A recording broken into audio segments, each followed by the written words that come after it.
en el verso 24 dice a ponerle fin al pecado y expiar la iniquidad para traer la justicia perdurable.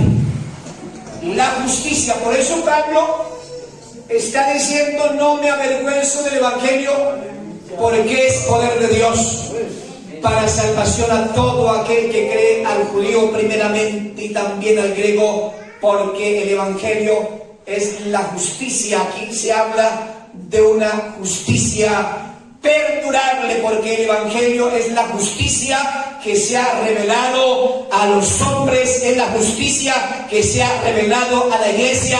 La Biblia dice que es la justicia, el evangelio de Dios es la justicia que se revela por la fe y para fe, como está escrito: mas el justo por la fe vivirá.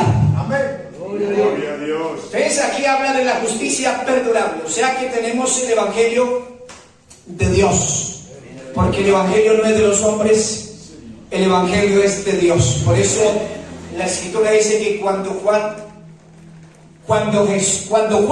dice estaba encarcelado, dice Jesús vino a Galilea predicando el evangelio, que es la justicia de Dios, diciendo: el tiempo se ha cumplido, el reino de Dios se ha acercado, arrepentidos y creed en el evangelio.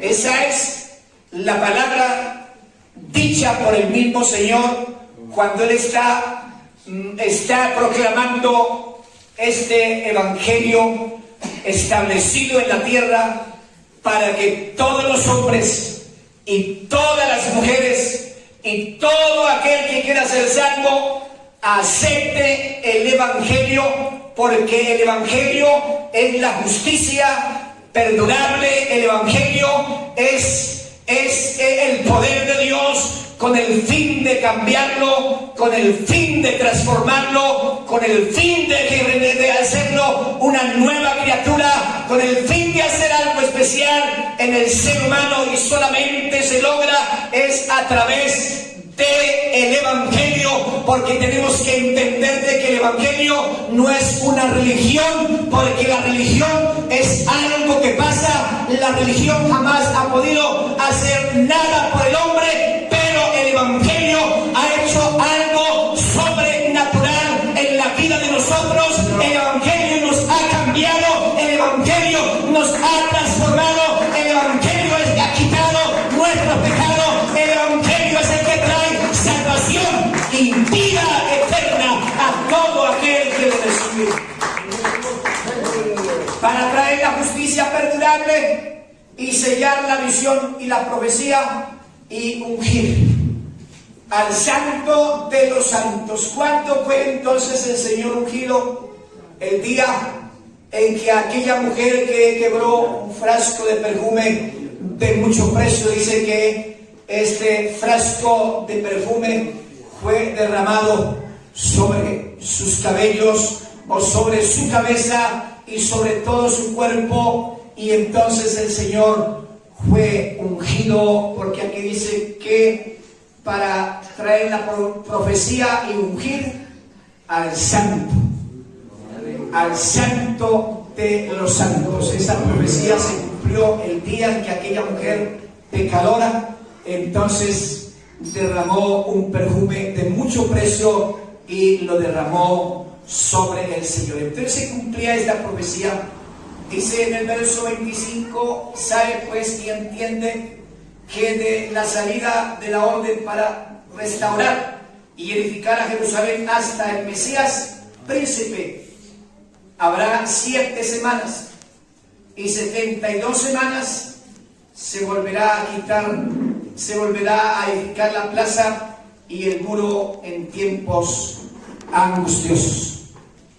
Habla de 7 semanas, habla de 62 semanas, que equivalen a 69 semanas. Faltaría una semana para las 70 semanas. El Señor había determinado entonces 70 semanas para su pueblo, y para su santa ciudad. 70 semanas. Entonces se fue cumpliendo la profecía hasta que llegaron a las 69 semanas. Entonces quedó faltando una semana. Pero como Dios introdujo entonces la gracia, y al introducirse la gracia, entonces quedó pendiente la semana para las 70. Se introdujo entonces la gracia cuando el Señor vino a este mundo, porque el Señor vino a este mundo. Por eso usted encuentra en la Biblia que dice que de tal manera amó Dios al mundo, en que ha dado a su Hijo unigénito, para que todo aquel que en él cree no se pierda, mas tenga vida eterna. Porque no envió Dios a su Hijo al mundo para condenar al mundo, sino para que el mundo sea salvo por medio de él. Entonces usted encuentra de que el Señor vino, o sea, Dios mismo se manifestó por medio de aquella joven que es la Virgen María, la cual dice que era la compañera o la esposa de José. Entonces la Biblia habla de que Dios había puesto la mirada en aquella joven que se llamaba María, y dice la Escritura que Dios puso la mirada entonces en María, y María entonces resulta encinta, María entonces resulta en embarazo. Entonces la Escritura dice que José, quien era entonces su prometido, como era su novio, dice que él se sintió celoso, y dice la Biblia que entonces José pensó en dejar a María secretamente. De seguro que José piensa entonces en que se anochece, pero al otro día no amanece, porque el propósito de José era de dejar a María secretamente. Pero usted sabe, hermano, que Dios es el que conoce los pensamientos y conoce las intenciones del corazón del hombre. Entonces, como José estaba pensando en dejar a María, entonces, ¿qué dice la Biblia? Cuando él está pensando en dejar a María secretamente, dice la Biblia que Dios envía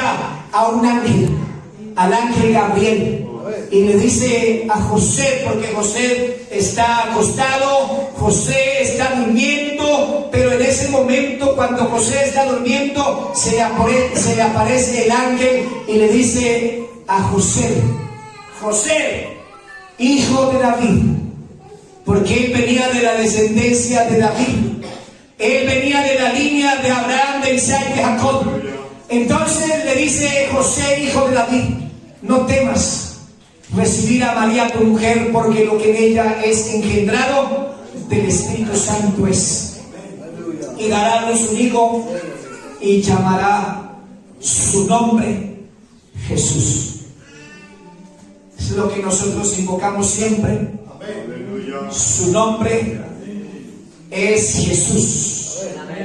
Es un privilegio para nosotros invocar el nombre de Jesús. Por eso encontramos en la Biblia, en una de las cartas del apóstol Pablo, cuando dice que en la Escritura dice que nosotros tenemos este sello. Dice la Escritura: el fundamento de Dios está firme teniendo este sello. Conoce el Señor a los que son suyos. Conoce el Señor a los que son suyos. Apártese de iniquidad, apártese de todo pecado, todo aquel que invoca el nombre de Cristo, el nombre del Señor Jesús, porque no podemos, hermano, levantar manos aquí con ira, ni con piedra, ni levantar manos aquí estando en adulterio, estando en fornicación, porque tenemos al Santo de los santos. Él es santo, y Él quiere que todos los que le invocan sean santos como Él es santo. ¡Aleluya! No viva de cualquier manera. Despójese. Como dice la Biblia, despójese de todo peso de pecado que nos asedia. Y corremos con paciencia la carrera que tenemos por delante. La mejor carrera de todas las carreras que pueden haber sobre la faz de la tierra, esta es la mejor carrera. Por eso, si tú te hiciste bautizar y te arrepentiste, no creo que puedas estar en esta hora diciendo estoy arrepentido de haberme arrepentido. Porque hay gente que está desanimada en el Evangelio, pero quiero decirle que en esta mañana que la carrera que nosotros tenemos es la mejor carrera, que es la carrera que nos conduce al mismo cielo, es la que nos conduce a la salvación.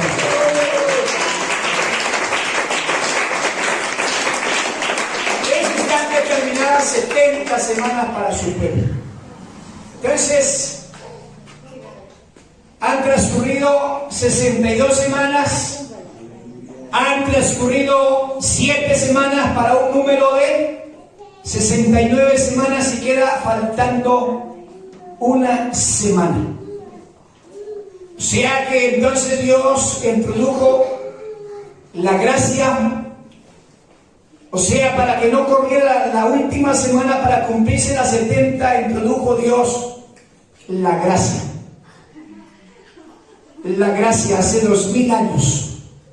La gracia de Dios, dice la Escritura que la gracia de Dios, Tito capítulo 2 verso 11, dice que la gracia de Dios, dice, fue manifestada para todos los hombres. La gracia de Dios fue manifestada, revelada, dice, para todos los hombres, enseñándonos, mire otra vez lo que el Señor dice, enseñándonos que renunciando a la impiedad, renunciando a los deseos mundanos, porque la Escritura habla de eso y dice que nosotros tenemos que entender de que las cosas de este mundo son pasajeras. La Escritura dice que el mundo pasa y sus deseos, pero el que hace la voluntad de Dios, este permanecerá para siempre. Nadie lo podrá mover de la gracia de Dios, nadie lo podrá mover de la iglesia del Señor, porque es una persona que se ha guardado y se ha cuidado para Él, porque es una persona que se despoja de toda clase de pecado. Por eso dice que la gracia de Dios fue manifestada, dice, para enseñarnos que renunciando a la impiedad, dice, y a los deseos mundanos, deseo de los ojos, deseo de la carne, deseo de este mundo, dice deseos. Hay que despojarnos de toda clase de deseos, porque hay muchos deseos mundanos, muchos deseos hacia la carne, pero nosotros tenemos que despojarnos, dice, de toda clase de deseos y vivamos una vida sobria, una vida sobria, justa, dice, esperando la esperanza bienaventurada y la manifestación gloriosa de nuestro gran Dios y Salvador Jesucristo. Hermano, Dios va a manifestar un día. El Señor va a sonar la trompeta. La Escritura dice que el Señor mismo, con voz de mando y con trompeta de Dios, Él descenderá del cielo y los muertos en Cristo resucitarán primero. Luego nosotros, los que vivimos y los que hayamos quedado, seremos.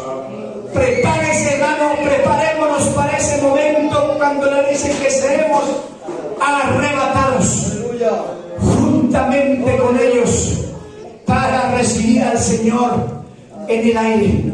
Por eso, hermano, el Señor escribió acerca de la parábola de las 10 vírgenes, cuando el Señor está poniendo este ejemplo acerca de las 10 vírgenes. Dice que el Señor compara el reino de los cielos como a 10 vírgenes, las cuales dice que estaban esperando al esposo, y dice 5 de ellas eran prudentes, 5 insensatas Y dice que las prudentes entonces tomaron sus lámparas juntamente, dice, cogieron o compraron aceite juntamente con sus lámparas, porque estas mujeres querían entrar a las bodas. Era gente anhelosa de entrar al reino de los cielos, era gente anhelosa de alcanzar cosas grandes, porque Dios tiene cosas grandes para nosotros. Por eso el libro de Jeremías dice: clama a mí, yo te responderé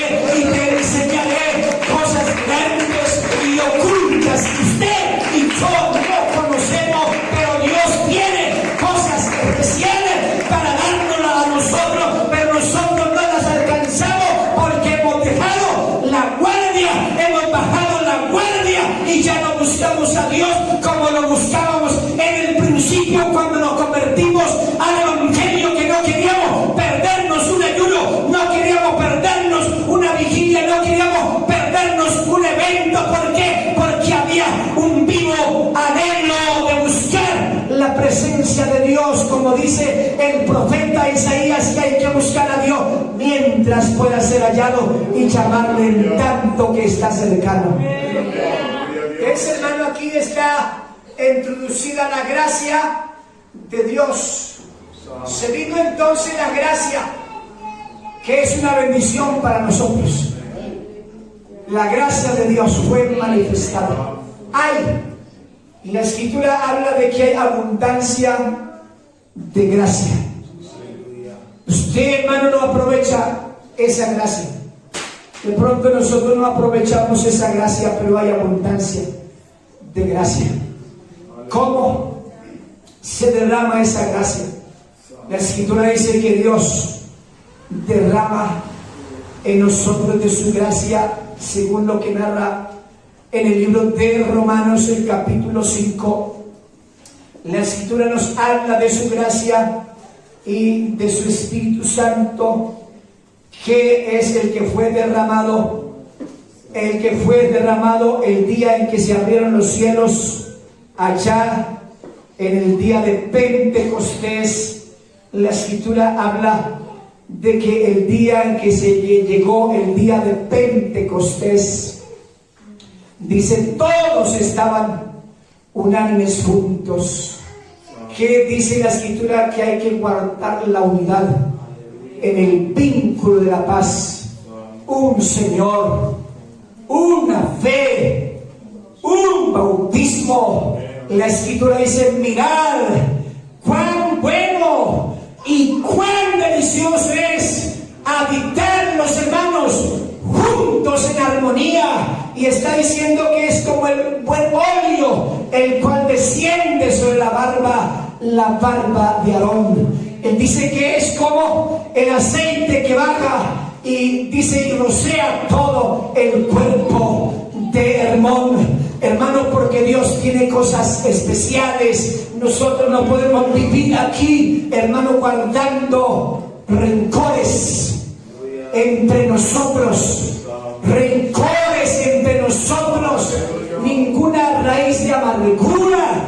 Dice la escritura que si alguno tiene raíces de amargura, esa raíz de amargura le estorba para que usted alcance y alcancemos la gracia de Dios, la cual fue derramada, hermanos, para la salvación y para el crecimiento de nuestra vida espiritual. La gracia de Dios fue manifestada para cosas grandes en nuestras vidas. Por eso nosotros tenemos que salir, hermano, de ese conformismo. Mucha gente está en la iglesia conforme. A su nombre sea la gloria. Usted le oró al Señor para que Dios me usara, y las palabras que el Señor pone en mi labio es esa palabra: conforme. Estamos conformes. No hay en nosotros una sed como la sed que sentía David. Dice que como el ciervo brama por las corrientes de las aguas, así clama. Aleluya. Así como el ciervo clama por las corrientes de las aguas. Hay aguas en los sequedales. Hay aguas en el desierto. Hay aguas. El Señor es la fuente de la vida. Él es el agua por la cual nosotros podemos, hermano, clamar por esa agua. Si usted está seco, está seco. ¿Cómo se conoce la persona seca? La persona que ya no quiere orar, la persona que ya no quiere ayunar, la persona que ya no quiere salir a evangelizar, la persona que ya no quiere respaldar los eventos. Está seco. Le da lo mismo si viene el culto o no viene. Le da lo mismo si recibe bendición o no recibe. Le da lo mismo si habla en lenguas o no habla en lengua. Le da lo mismo porque está seco espiritualmente. Pero esta mañana aquí hay una fuente inagotable que es la misma presencia de Dios, el cual dijo, como el cielo brama por las corrientes de las aguas, así brama por ti, oh Dios de la aleluya.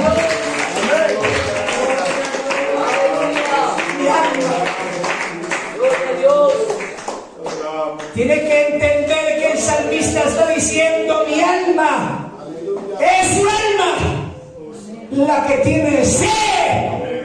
Aquí no se trata del cuerpo, aquí se trata del alma, porque es el alma la que no muere, es el alma que va a ser presentada ante la presencia de Dios. ¿Cómo está su alma? Su alma está totalmente seca espiritualmente, donde usted no siente nada de Dios. Pero quiero decirle en esta mañana que este es un lugar muy especial. Este salón es un lugar muy especial para, hermano, venir y recibir lo más grande. Usted no sabe, hermano, que es estar aquí en este lugar, pero nosotros nos hemos olvidado de que aquí hay una fuente. Si usted entendiera el valor que tiene este lugar, usted se levantaría a las 2 o se levantaría a las 3 de la mañana a orar y decirle: bendice el culto, bendice el predicador, bendice el que canta los especiales, Señor, derrama de tu Santo Espíritu. Pero tenemos una pereza que nos invade la vida y la oración de nosotros en de 10 y 15 minutos, pero Dios quiere que nosotros despertemos y nos demos cuenta que el Señor viene pronto a levantar de su iglesia. El Señor viene